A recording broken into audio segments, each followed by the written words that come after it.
কেমন আছেন যশোরবাসী? মাশাআল্লাহ, আপনাদের এই কোরআনের তাফসীরের এই বাগানে এসে ভালো লাগছে? মাশাআল্লাহ। আর 3 দিন ব্যাপী আদ-দ্বীন ফাউন্ডেশনের এই আয়োজন শুধু যারা আপনারা এখানে এসেছেন আপনাদেরকেই মুগ্ধ করে নাই, বাংলাদেশের টেকনাফ থেকে তেতুলিয়া, রূপসা থেকে পাতুলিয়া পর্যন্ত এই 3 দিন ব্যাপী প্রোগ্রামের বাংলাদেশের সমস্ত মুসলমানদের আকাঙ্ক্ষা, যদি সুযোগ থাকতো আমার মনে হয় বাংলাদেশের সমস্ত মুসলমান এই প্রোগ্রামে আসতো। এবং এত সুন্দর প্রোগ্রাম, আমি গতকালকে যখন কবি সামাদ ভাইয়ের ভিডিওটা দেখতেছিলাম, আমার পাশে কয়েকজনকে আমি বলতেছিলাম যে এত সুন্দর প্রোগ্রাম বাংলাদেশের প্রতিটা বিভাগে, প্রতিটা জেলায় হওয়া দরকার। আমরা আজকের প্রোগ্রাম থেকে আদ-দ্বীন ফাউন্ডেশনের যারা কর্ণধার, যারা এই প্রোগ্রামকে শ্রম দিয়ে, পরামর্শ দিয়ে, অর্থ দিয়ে এত সুন্দর একটি প্রোগ্রামের আয়োজন করেছেন, আমার আপনার জন্য কোরআনের এই সুন্দর একটি বাগান তৈরি করে দিয়েছেন। কোরআনের কিছু কথা বাংলাদেশের এমন কিছু ব্যক্তি যারা কোটি কোটি মানুষের হৃদয় স্পন্দন, তাদের জবান থেকে কোরআন সুন্নাহর কিছু কথা শোনার সুযোগ করে দিয়েছেন। তাদেরকে আমরা সকলেই আজকের এই প্রোগ্রাম থেকে আন্তরিক শুভেচ্ছা এবং অভিনন্দন জানাচ্ছি। আজকের প্রোগ্রাম তো কিছুক্ষণ পরে বাংলাদেশের অনেক মাজলুম আলেম দ্বীনের মধ্যে একজন মুফতি আমির হামজা দামাত বারাকাতুহুম হযরত কিছুক্ষণ পরে আসবেন, আপনাদের সামনে তাফসীর করবেন। এবং আমাদের সকলের প্রিয়, যাদের উপরে দিনের পর দিন, মাসের পর মাস, বৎসরের পর বৎসর শুধুমাত্র আল্লাহ তাআলার কোরআনের কথাগুলো সাধারণ মানুষের কাছে পৌঁছে দেওয়ার জন্য এই অপরাধে যাদের উপরে মাসের পর মাস নির্যাতন করা হয়েছে, তাদের মধ্যে অন্যতম একজন হলো আমাদের রফিকুল ইসলাম মাদানী দামাত বারাকাতুহুম। হযরত আসবেন ইনশাআল্লাহ। আমি আজকের এই প্রোগ্রাম থেকে বাংলাদেশ সহ পৃথিবীর যত জায়গা থেকে আমার সোনার বাংলার মুসলমান ভাইয়েরা এই প্রোগ্রাম কি দেখছেন, আমি সকলকে অবগতর জন্য জানানো চাইতেছি ইসলামকে নিয়ে যারা কটূক্তি করে, ইসলামের বিরুদ্ধে যারা কথা বলে, এমন কিছু বুদ্ধিজীবী যারা জীবনে ইসলাম সম্পর্কে ঠিকমতো স্টাডি করে নাই, ইসলাম সম্পর্কে প্রকৃতপক্ষে যতটুকু নলেজ রাখা দরকার ওই পরিমাণ নলেজ তাদের নেই, তারপরেও যারা ইসলামকে নিয়ে কটূক্তি করে, উলামায়ে কেরামদের বিরুদ্ধে কথা বলে, উলামায়ে কেরামদের সাথে বেয়াদবি করে, পরিষ্কার ভাষায় বলতে চাই, কোনো হক্কানি আলেমের সাথে বেয়াদবি করবেন না। কারণ হক্কানি আলেমেদের সাথে যারাই এই পর্যন্ত বেয়াদবি করেছে, কেউ এই দুনিয়াতে ভালোভাবে টিকতে পারে নাই। যারাই বেয়াদবি করেছে প্রত্যেকেই ধ্বংস হয়ে গেছে। এখন পর্যন্ত বেয়াদবি করে এই জমিনে ভালো আছে এমন কোনো নাস্তিক, এমন কোনো বেঈমান, এমন কোনো ইহুদি খ্রিস্টান এই পৃথিবীতে জমিনে নেই। প্রত্যেকেই ধ্বংস হয়ে গেছে। কারণ আল উলামা ওয়ারাসাতুল আম্বিয়া, উলামায়ে কেরাম হলো নবীর ওয়ারিস। আমরা নবীজিকে দেখি নাই, নবী রাসূলদেরকে দেখার সুযোগ আমাদের হয় নাই, কিন্তু এই উলামায়ে কেরাম যারা দ্বীনের কথা বলে, ইসলামের কথা বলে, কোরআনের কথাগুলো মানুষের কাছে পৌঁছে দিচ্ছে, মানুষকে ইসলামের প্রতি আহ্বান করতেছে, তাদেরকে যদি অত্যাচার করা হয়, তাদের কণ্ঠকে যদি স্তব্ধ করে দেওয়ার চেষ্টা করা হয়, মনে রাখতে হবে তোমার কণ্ঠ স্তব্ধ হয়ে যাবে, তুমি স্তব্ধ হয়ে যাবা, তোমার 14 গোষ্ঠী স্তব্ধ হয়ে যাবে। মনে রাখবা কোনো আলেমের কণ্ঠকে স্তব্ধ করতে পারবা না। এই পর্যন্ত গত 4-5 বছরে আমরা দেখেছি বাংলাদেশের শত শত উলামা কেরামদেরকে যে পরিমাণ নির্যাতন করা হয়েছে। এমন একজন ব্যক্তি যিনি আগামীকালকে আপনাদের এই প্রোগ্রামে আসবেন, আল্লাহ তাআলা হযরতকে এত উঁচু মাকাম দান করছেন, তুমি বাংলাদেশ থেকে চলে যেতে বাধ্য করেছো। তাতে কি হয়েছে? পৃথিবীর সমস্ত এমন এমন দেশ, এমন এমন পার্লামেন্ট যেইগুলোতে তোমাকে নিয়ে কথা হয় নাই, কিন্তু মিজানুর রহমান আজহারীকে নিয়ে কথা হয়েছে। যাকে আল্লাহ তাআলা উপরে উঠান, পৃথিবীর কোনো মানুষ তাকে নিচে নামাইতে পারে না, ঠিক কিনা? হযরতকে আল্লাহ তাআলা হায়াতের মধ্যে বারাকাত দান করুন, সকলে বলে আমিন। হযরত আগামীকালকে আসবেন। আজকে আমাদের মাজলুম আলেমে দ্বীন বয়ান করবেন। হযরত চলে এসেছেন, রফিকুল ইসলাম মাদানী। হযরতের জন্য দোয়া, বাংলাদেশের সমস্ত আলেমদের জন্য দোয়া। আল্লাহ তাআলা এই মাজলুম দ্বীনকে দ্বীনের জন্য কবুল করুন এবং তাদের হায়াতকে আমাদের উপর আরো বেশি দীর্ঘায়ু দান করুন, সকলে বলে আমিন। সকলে জুড়ে একটা নারে তাকবীর দেয়, নারে তাকবীর, নারে তাকবীর।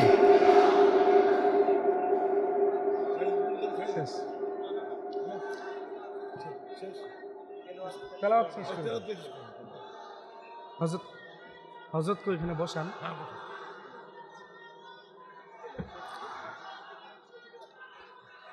মাশাআল্লাহ, সবাই সবাই খামোশ হয়ে যাই। ওয়াইদা কুরিআল কুরআন ফাসতামিউ লাহু ওয়া আনসিতু লাআল্লাকুম তুরহামুন। কোরআন তেলাওয়াতের সময় চুপ থেকে শুনতে হয়, এটা ওয়াজিব। কেউ যদি চুপ না থাকে তাহলে তার কবিরা গুনাহ হয়। এজন্য আমরা সবাই চুপ হয়ে যাই। ইনশাআল্লাহ আপনাদের কাছে খাস করে আমি আমার ব্যক্তিগত আমার জন্য দোয়া চাই, আল্লাহ পাক রব্বুল আলামিন যেন আমাকেও কোরআনের এই ময়দানে কবুল করেন এবং আমার কণ্ঠকে কোরআনের কথাগুলো মানুষের কাছে পৌঁছে দেওয়ার ক্ষেত্রে কবুল করুন, সকলে বলে আমিন। أعوذ بالله من الشيطان الرجيم. بسم الله الرحمن الرحيم.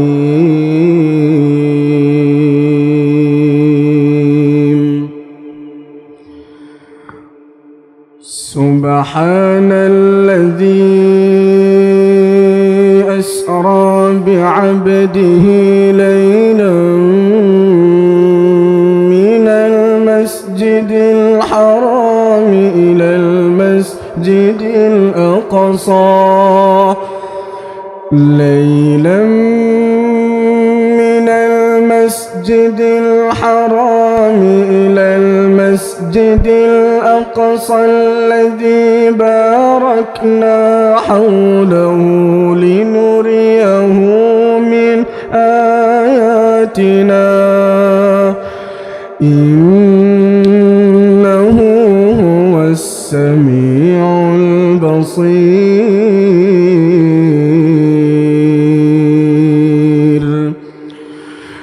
وآتينا موسى الكتاب وجعلناه هدى لبني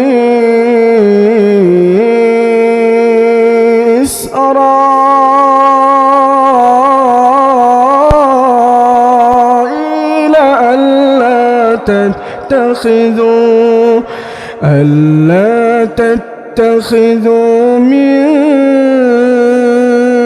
دوني وكيلا ذرية من حملنا مع نوح إنه كان عبدا شكورا. وقضينا إلى بني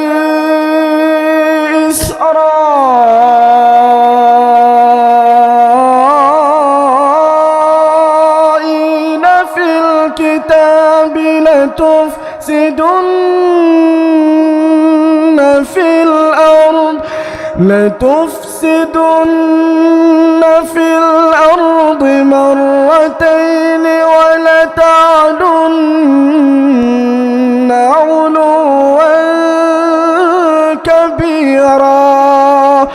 فإذا جاء وعد أولاهما بعثنا عليكم عبادا لنا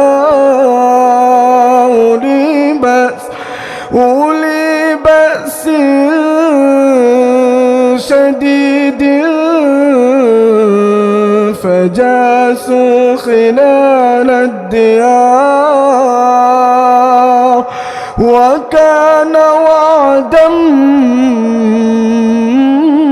مفعولا ثم رددنا لكم الكرة عليهم وأمددناكم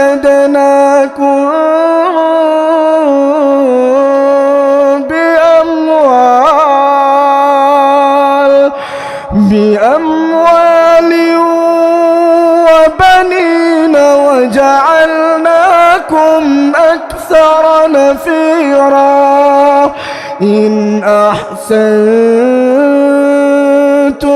أحسنتم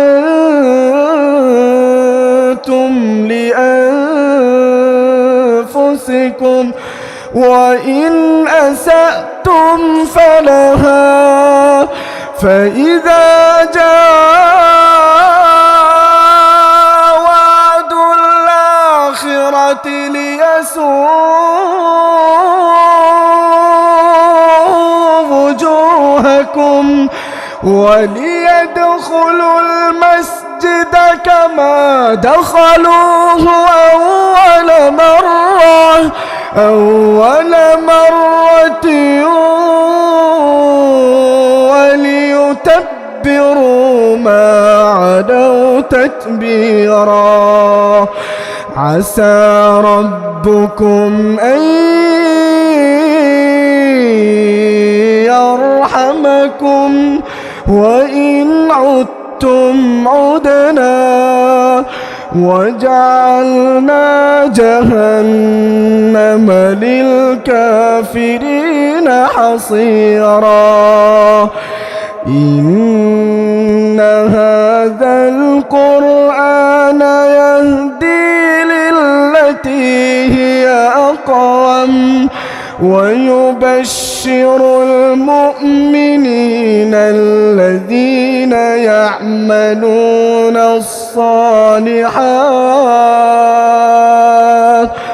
الذين يعملون الصالحات أن لهم أجرا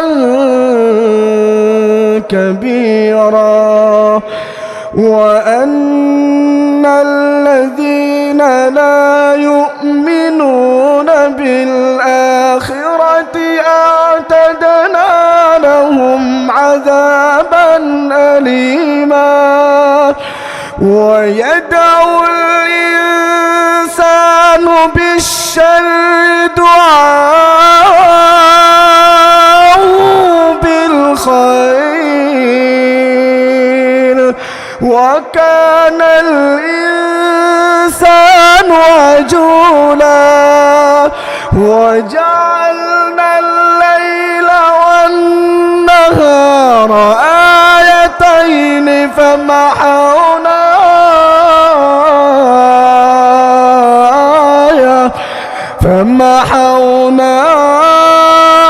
آية الليل وجعلنا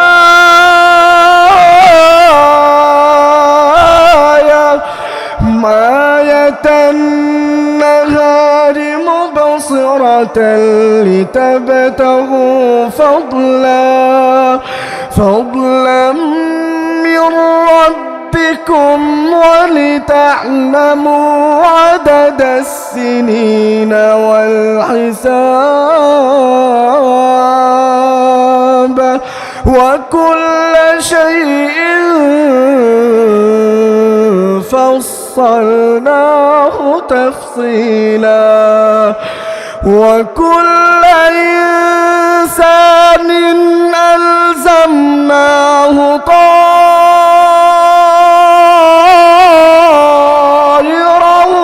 في عنقه ونخرج له يوم القيامة كتابا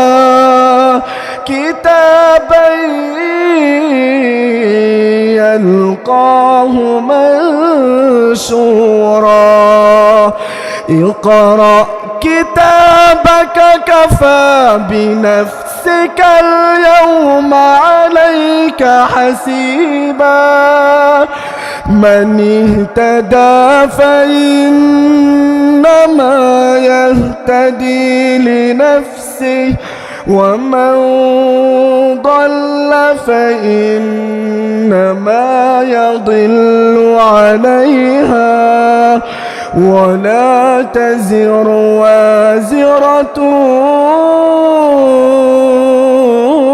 وزر أخرى وما كنا معذبين حتى نبعث رسولا وإذا أردنا أن نهلك قرية أمرنا متر فيها ففسقوا فيها فحق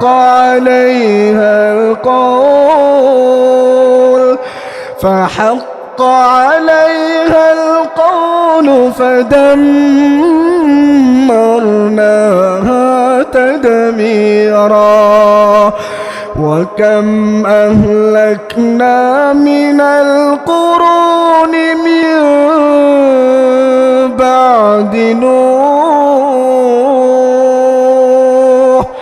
وكفى بربك بذنوب عباده خبيرا بصيرا بسم الله الرحمن الرحيم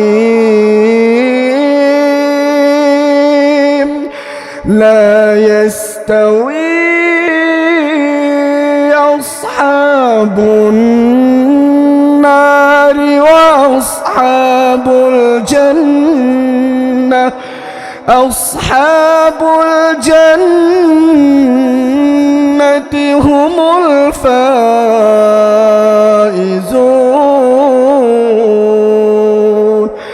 لو أنزلنا هذا القرآن على جبل لرأيته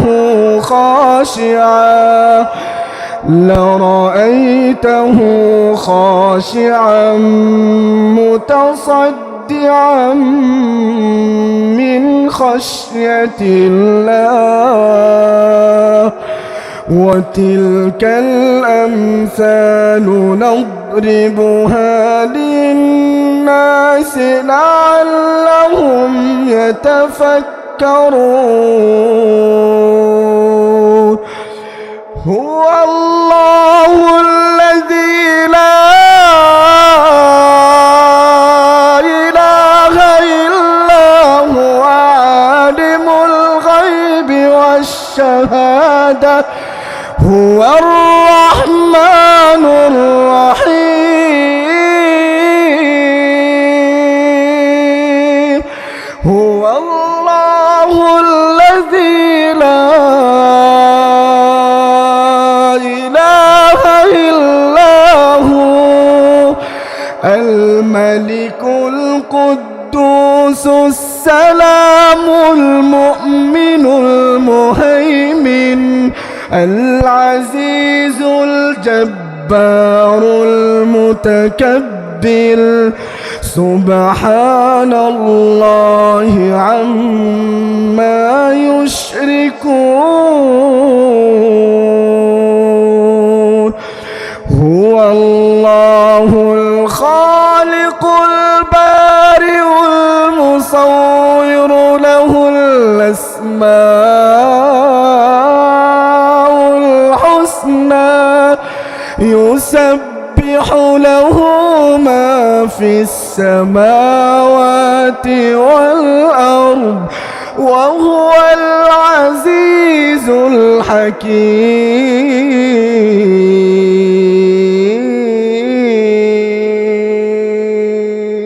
صدق الله العظيم. السلام عليكم ورحمة الله وبركاته.